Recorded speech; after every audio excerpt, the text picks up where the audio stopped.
Hello, my name's Sam. I work for Adult Learning Wales, and this is just a little recording to help you remember what the course is about, the modules that we'll be using, and the assessments that we'll be employing. Okay, so let's now get started. So the AET is the Award in Education and Training at Level 3. It is often the first step on the ladder to teaching, but it is a standalone and very useful qualification for delivery of accredited and unaccredited workplace or college training and education. So it's 12 credits. It's made up of 3 units. One unit is level 3, it's a 3 credit, one unit is 6 credits, and the final unit is another 3 credits. It is delivered either full-time over between 10 and 12 sessions, which would range from about 6 hours a day, 1 day a week, or it's delivered part-time over 21 to 22 sessions, and that would be delivered 3 hours a day or in an evening. It can be delivered blended, which would mean delivery through MS Teams, or when COVID is over, it can also be delivered face-to-face. So I'm going to take you through the three modules and a little bit notes on the assignments. Okay. So the first assignment that you do, snappily named assignment 1 by us, is the understanding the roles and responsibilities and relationships in education. It does what it says on the tin. We look at roles, responsibilities, and relationships between others, professionals and or learners in education and training. So this thing here basically gives you the level 3, credit value 3, and this is an agorid unit. So 3 learning outcomes, which will be to understand the teaching role and responsibilities in education and training, understand ways to maintain a safe and supportive learning environment, and understand the relationships between teachers and other professionals in education and training. And those are broken down into 4 criteria for the first one, 2 for the second, 3 for the third. Okay, I'll talk them.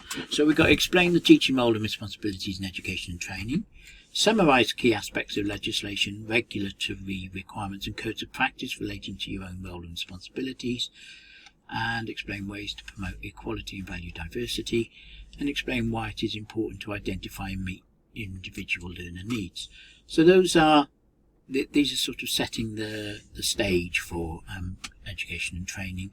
So it's knowing what your role and responsibilities are, where those lines are, what aspects of legislation, government guidance or codes of practice, which in education and training in Wales would be supplied by the Education Workforce Council, which we'll look at later.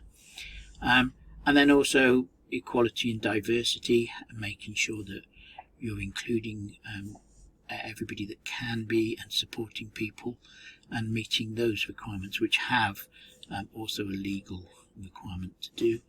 And we'll also look at why it's important to meet individual learning needs. So these are things like additional learning needs such as dyslexia, dyspraxia, ADHD, autism, but it can also be physical disability, non-visual physical disability, but it can also be people who are forced into home working or who can't attend certain geographical locations or need to work around child support, etc.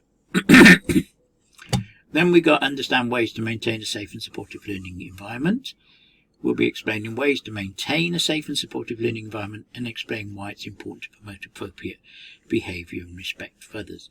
So this will be about making sure that where we're learning is safe for everybody and is supportive so that it enhances their learning or training. But we'll also be looking at how you manage that and how you set that up, and why it is important to have suitable behaviour and respect for others. Understand relationships between teachers and other professionals in education and training. Explain how the teaching role involves working with other professionals. Explain the boundaries between the teaching role and other professional roles, and describe points of referral to meet the individual learning needs.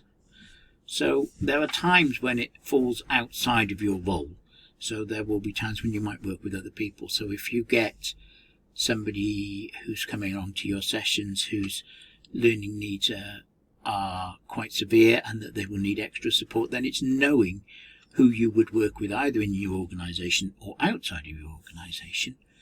We'll also be looking at the teaching role and other professional roles and how they interact and how they have to negotiate and communicate with each other, and describe points of referral. So when would we have to refer that person to get some extra support elsewhere, which may be for the sessions or maybe beyond the sessions. So that's Unit 1. So that's the background. Then you've got Unit 2, which is the meat and bones of it. This is the 6 credits, so this is twice as big as the other unit. Each unit is basically delivered in a 4 to 5 week type block. This one's delivered in twice that amount. So, when understanding inclusive teaching and learning approaches in education and training, understand ways to create an inclusive teaching and learning environment, be able to plan an inclusive teaching and learning session, and be able to deliver inclusive teaching and learning. What I should have done for the first module is point out that the assessment is one piece of work. It's up to a 2,000 word report, and it will cover those criteria, but I will show you that in a separate video on each assignment. Right, so we've got describe features, compare strengths and limitations, and explain why it's important to provide opportunities for English, Maths and ICT. And on here, then that is what is inclusive teaching and learning. What does that look like in action when we start delivering? How are you going to support different people with different needs?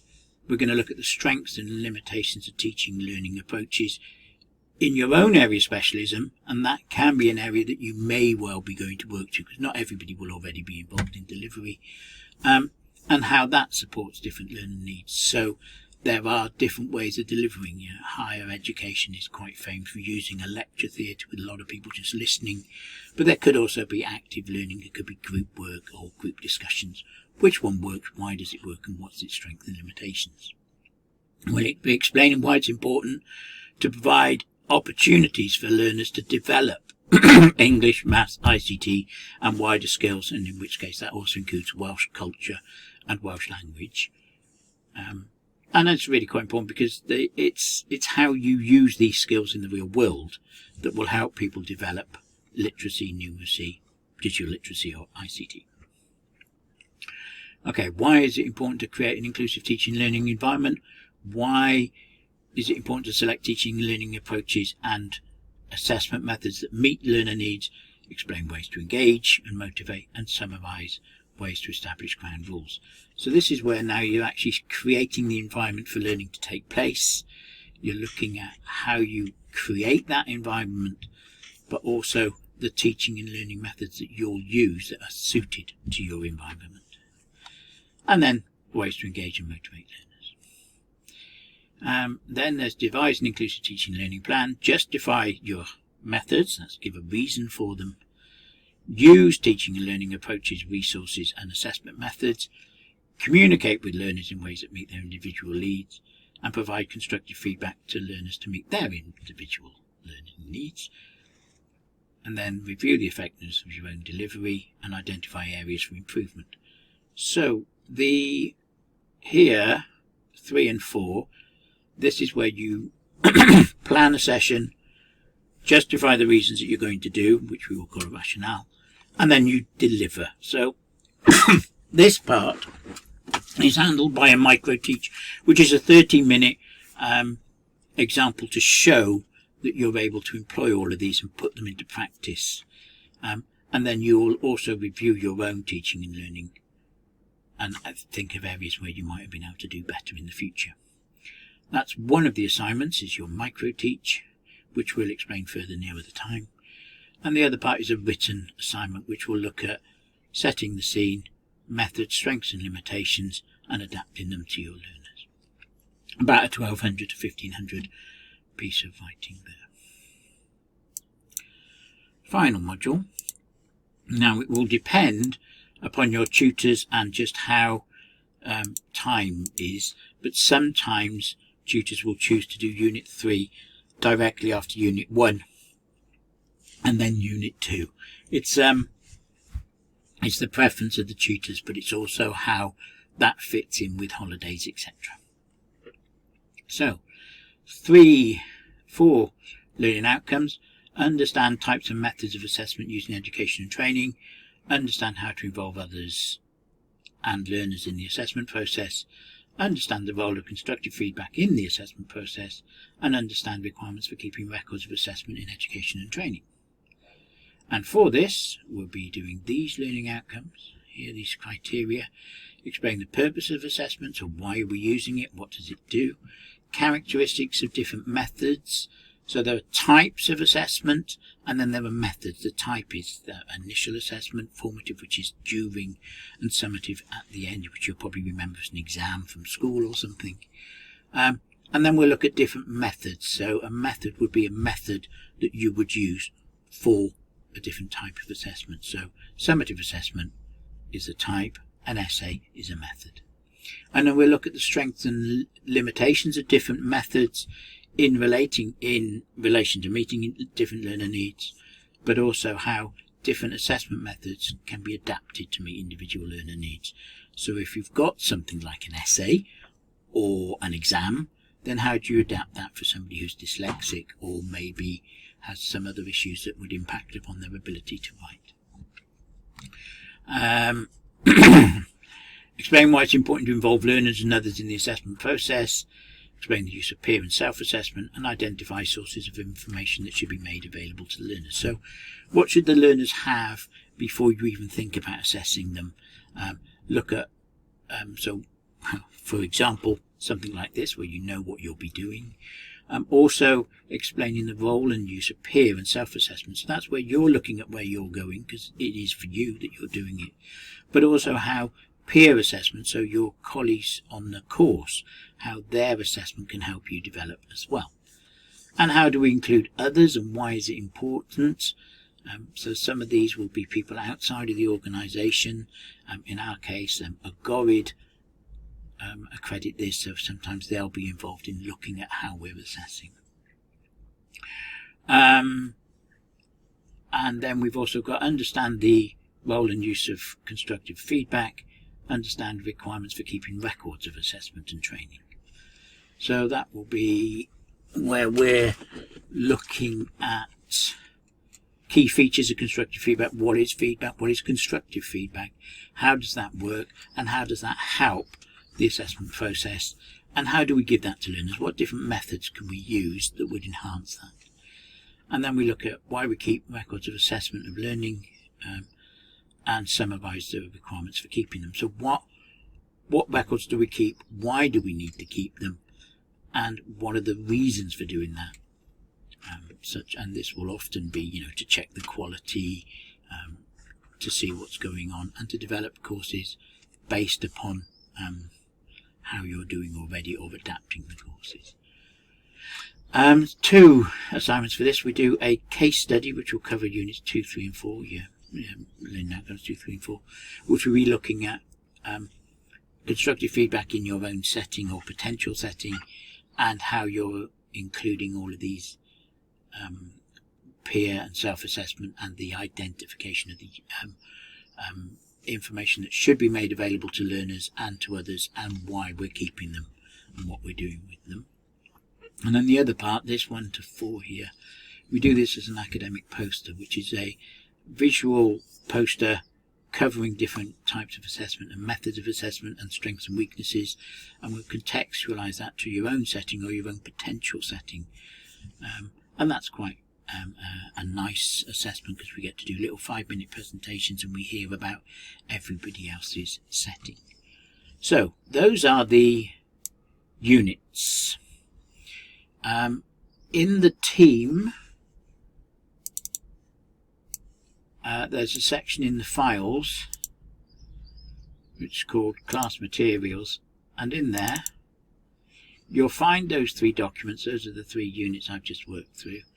You'll also find assignment 1, assignment 2 and assignment 1. I'll talk about the writing frame nearer the time. And what those do is they just take you through. So this is assignment 1. They take you through the kind of layout, what an introduction is, the kind of criteria, how you present it, and then they'll take you through the assignment. So in assignment 1, part 1, this is what you're doing. You're briefly introducing the assignment, and then you're meeting these criteria in that session. So you'll need to, in part 1, explain ways that you maintain a safe and supportive learning environment, explain why it's appropriate to promote appropriate behaviour and respect, and you'll also be summarising ways to establish ground rules with learners. Because that all comes together, that's actually from the second module, but we've put it in this module.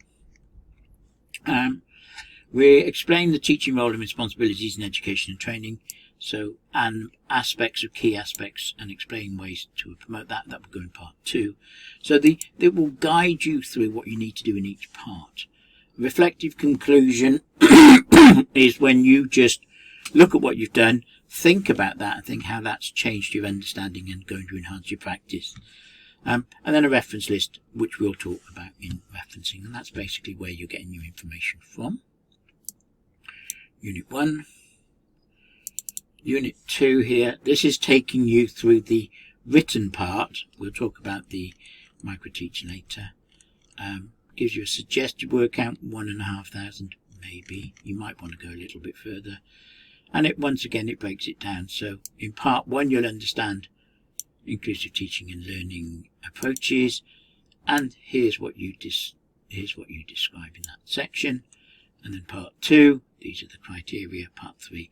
So it lays it down. So what you need to do is whenever you see these 2.1, these point ones, 1.1, 1.4, all of these, you're making sure you include that content in that part of the assignment. And then reflective conclusion, what have you learned from that in this case? Reference list. As I say, there's also a micro-teach, and for the micro-teach you'll do a lesson plan and rationale. We'll talk about that nearer the time. And then this is the same thing for Unit 3. So academic poster, which you present, 5-minute presentation and a visual poster. We will go through that. It's quite entertaining and it's a great way of learning about different settings. And then the case study, which will take you through. So those are the criteria for the poster. Here's the criteria for the case study. So it will walk you through them. And there's a case study template that we will be using, and we'll show you that nearer the time. The last thing I just want to talk about whilst I'm here is there's a section here called Wendy and Jane Doc. It might be called Scheme of Work on your team.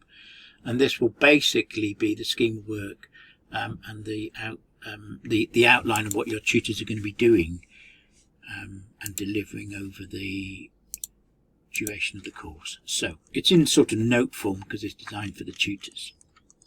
So it tells you the units, and then it goes through eventually each of the sessions. So session 1, 22nd of February, those are the tutors that should be present. It's going to cover some of these criteria from the module specs that we just talked about. So we've got a register, welcome, intro to session, icebreakers, getting to know each other, create a group contract. So it's just notes about what you'll be doing, what you'll be expected to do. It has any assessment methods that we'll use and cross-cutting. The main point is just what it's going to do. So this is intro to the session. Session 2 is learning environments including equality and diversity in Welsh language and culture and reflective practice. Number 3, ALN, SEN, as additional learning needs or special educational needs, learning differences, inclusive teaching and learning. And it's linking all the way through to the criteria that you'll be doing. So it'll just tell you basically what you're going to be doing in those sessions. Helps give you a guide to what's coming and will guide you through your reading in your core textbook. There will also be expected dates, but we'll go through these again. So that's when you can hand in a draft for Unit 1. And then here is the suggested date for actually submitting it. Okay, so that is the background to this course. If there are any questions, please feel free to ask your tutors, and you can return to this video at any time. Thank you.